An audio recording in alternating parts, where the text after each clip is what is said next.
Hello mga guys! Ang video ito is magluluto ako ng aking pagkain. Village foods. So, ito, magkakat ako ng ganito. String onions. Tapos, with eggs. Kaya huwag kayong magulo, ha? Because I want to cook my favorite food. The one of my favorite. At kung paano ko siya lutuin mga guys is panoorin nyo lang, okay? Kasi ikakat ko pa siya. Magkakat pa ako. Ayan. Tapos yung kawali ko, meron na po siyang mantika. Nilagyan ko na. So, painitin natin ang ating kawali. Tapos ihanda na natin ang seasoning na gusto natin ilagay. Gusto ko ito. Gusto ko yung yan. Asin. At saka maglalagay tayo ng chili powder.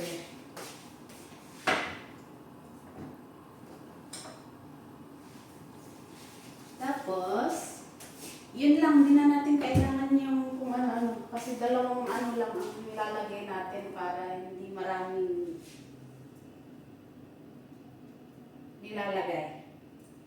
At ang ating seasoning is pepper, salt, at saka itong chili powder, at saka itong all seasonings na Arabic powder. So, unang gawin natin is lutuin muna natin ang leaves. Ayan. Tapos, malayo na guys, kaya pasensya na kayo. Lagyan natin ng asin.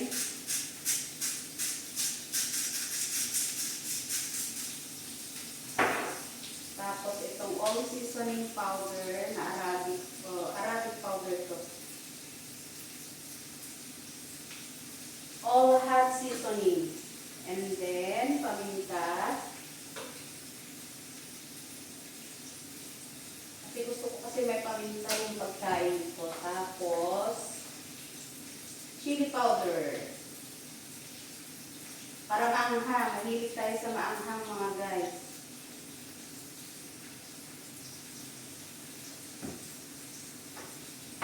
Then, halo-halo. Tapos, itatangilid natin. Kasi hindi natin i-mix yung itlog. Ayaw akong i-mix yung itlog. Gusto ko nakaseparate yung itlog. So, lutuin natin sa gilid ang itlog para hindi tayo makagawa ng maraming kalat. Ayan, dalawang itlog ulam ko ha. Okay, magulo. Dalawang itlog, ulam ko.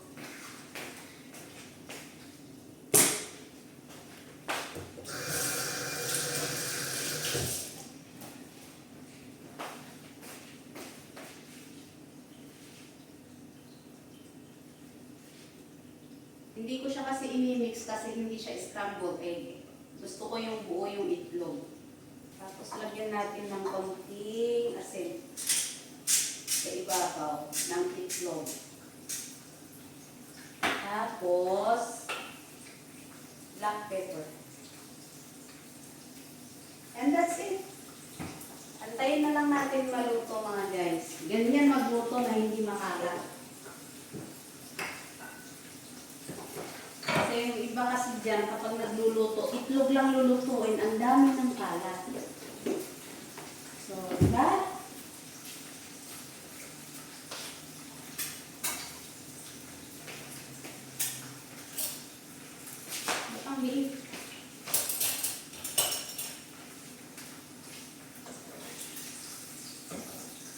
Ganyan ako magluto ng aking ulam. ulam na itlog with string onions.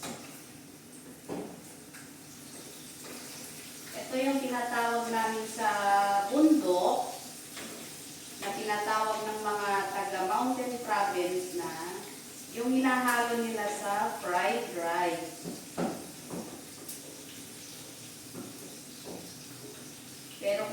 Pero marami kasing strategy na pagluluto sa fried rice, meron yung ihahalo na nila yung ulam. Ulam pa nga ito kasi wala tayong soup. Kailangan may soup tayo dito, yung bulalo soup, chicken soup, or yung homemade soup. Pero wala tayo. So, ito na lang. Tapos parisan na lang natin ng coffee. So, ayan na po guys. Luto na siya. Off na natin ang ilaw. Kasi gusto ko kasi yung pag nagluluto ako ng ulam kong itlog, papakita ko po sa inyo. Yung ganyan po siya. Malasadong itlog. Ganyan po mga guys. Tapos ililipat lang natin sa plato para isangag natin yung ating kanin. So ibalik ko ulit dito. So ito ang ating plato. Sasandukin natin ang ating itlog. Wow, yummy!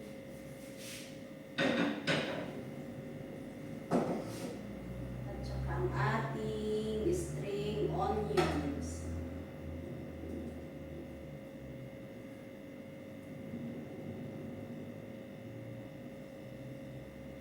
Yan. Tapos, ang kanin natin is nandito. Papainit lang po natin yung rice.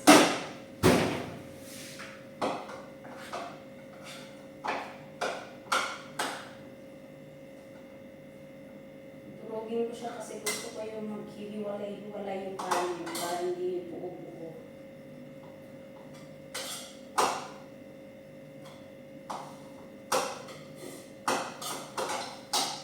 Bawasan natin yung mantika kasi maraming mantika. Bari ako.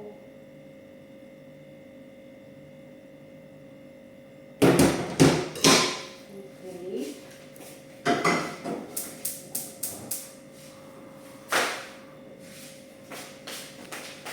Sasangad natin ang ating kanin na with garlic.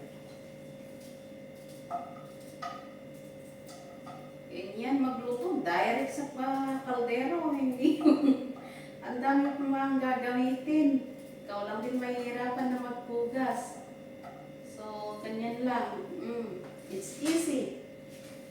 So,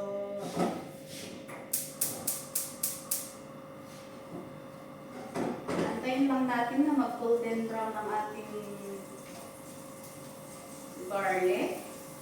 Gusto ko kasi yung maamoy ko yung aroma ng garlic.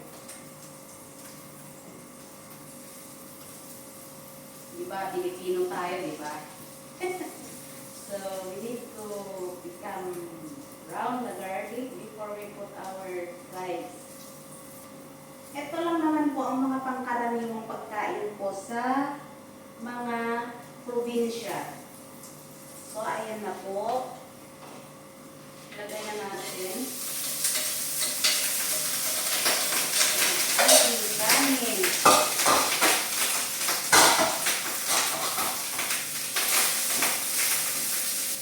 Mananaba na naman tayo mga guys nito kung laging ganito ang ating gagawin araw-araw. Pero, hindi natin huwag natin pabayaan na manaba tayo masyado kasi tama na yung ating katawan. Yung katamtaman lang. Buti nga ngayon, hindi na tayo bloated. Kagaya nun. Noon talaga bloated na bloated. Ngayon hindi na masyado.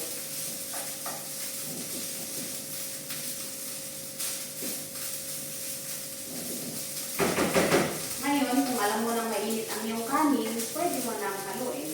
Ay hango eh. Pwede na yan mga guys, kasi hindi naman malamig. Tsaka nagugutom na ako. So let's eat my rice, my fried rice. Hindi siya sticky. Gusto ko yung fried rice na sticky sana eh. Pero okay lang. So that's it mga guys. Ang gawin na lang po natin is kakain na. Okay? Ayan. O di, konti lang ang kalat natin mga guys. Pero kapag amo mo ang magluto, naku, lahat ng kanyang gamit sa kusina ay talagang magagamit niya, kaya makalat. So, ganun lang mga guys, kain tayo. So, ito pa.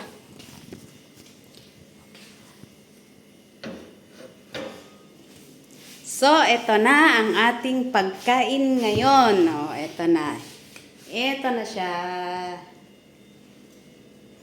Ayan, yan. O, di ba? May alingasaw pa. So, kain na tayo. Rice with eggs and string onions. So, yun lang. Bye-bye. Kain na ako mga guys.